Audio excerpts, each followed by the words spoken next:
মহব্বত করেন, সুন্দরকে বেশি ভালোবাসেন। গাফফার ভাই কইব আমি হইলাম কালা, তাইলে কি আমার আল্লাহ ভালোবাসে না?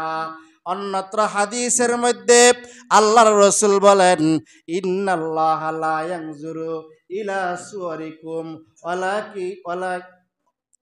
ওয়ালাকি আমালিকুম ওয়ালাকি ইয়ানজুরু ইলা কুলুবিকুম।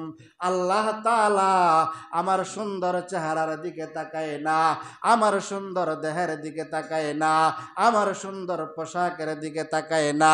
আল্লাহ তাআলা আমার বংশ পরম্পরার দিকে তাকায় না, আল্লাহ তাআলা আমার অর্থের দিকে তাকায় না, আল্লাহ তাআলা আমার ব্যবসার দিকে তাকায় না, আল্লাহ তাআলা আমার লাঠির দিকে তাকায় না, আল্লাহ তাআলা আমার দেহের দিকে তাকায় না, আমার শক্তির দিকে তাকায় না, আমার ক্ষমতার দিকে তাকায় না, আমার দাপটের দিকে তাকায় না। পয়গম্বরকে বলা হয় তাহলে আল্লাহ তাআলা কোন দিকে তাকান? ওয়ালাকি ইয়ানজুরু ইলা কুলুবিকুম। আমার আল্লাহ একমাত্র শুধুমাত্র কেবলমাত্র মানুষের অন্তরের দিকে তাকান। জোরে বলেন সুবহানাল্লাহ। মুহতারাম হাজিরিন, এই জন্য যার অন্তর ঠিক তার দুনিয়া ঠিক, আর যার দুনিয়া ঠিক তার আখিরাত পরিষ্কার।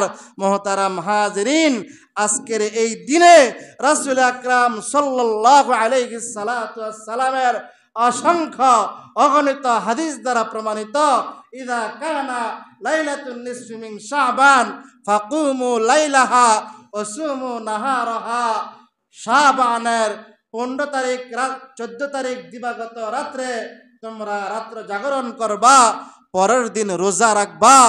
এই রাত্রে আল্লাহ তাআলা আপনার আমার রিজিকের ফয়সালা করে, সম্মানের ফয়সালা করে, ইজ্জতের ফয়সালা করে, ক্ষেত খামারের ফয়সালা করে, আপনার আগামী 1 বছরের রিজিকের ফয়সালা করে।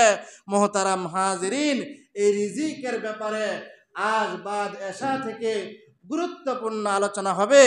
আল্লাহ তাআলা আমাদের সকলকে আজকের এই রাত্রে পরিপূর্ণ নেক আমল করার তৌফিক দান করে। সকলে বলেন আমিন। যারা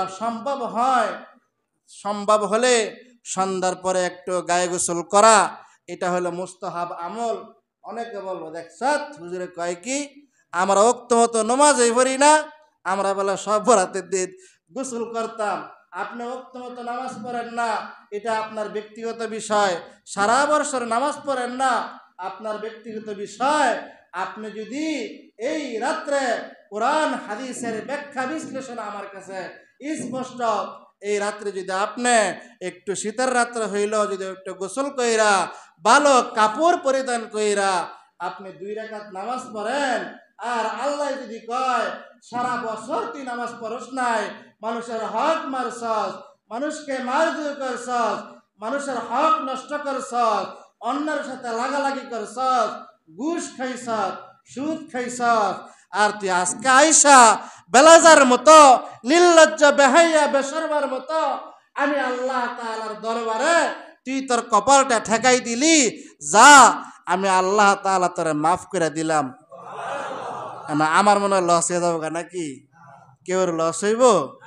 হ্যাঁ, এই জন্য আমি তো সবাই হাদিসের মধ্যে আসছে, এই দিনে যদি কারো মন পরিষ্কার থাকে সারা বছর তাদের মন পরিষ্কার থাকবে। কারো যদি দিলের হালত ভালো থাকে সারা বছর দিলের হালত ভালো থাকবে। এই দিনে যদি দান সৎকা করে আল্লাহ তাআলা তাকে ভবিষ্যৎ প্রজন্মে বেশি বেশি দান সৎকা করার তৌফিক দিবে। কেউ যদি কাউকে খাওয়ায় আল্লাহ তাআলা তার রিজিকের মধ্যে ভরপুর কামিয়াবি দান করবে। কেউ যদি আজকে এক ভাই অপর ভাইকে সম্মান করে, যেই ব্যক্তি সম্মান করবে আল্লাহ তাআলা দুনিয়া এবং আখিরাতে তার ইজ্জত সম্মানের মধ্যে রহমত বরকত দ্বারা পরিপূর্ণ করে দিবেন। সুবহানাল্লাহ। এজন্য আজকে কাজে লাগবো বেশি বেশি নাকি? হ্যাঁ, আজকে তো কাজে লাগবো অনেক দূরের কথা, কারো সাথে মন রাগারাগি করা চলবে। আল্লাহ তাআলা আমাদেরকে বুঝার আমল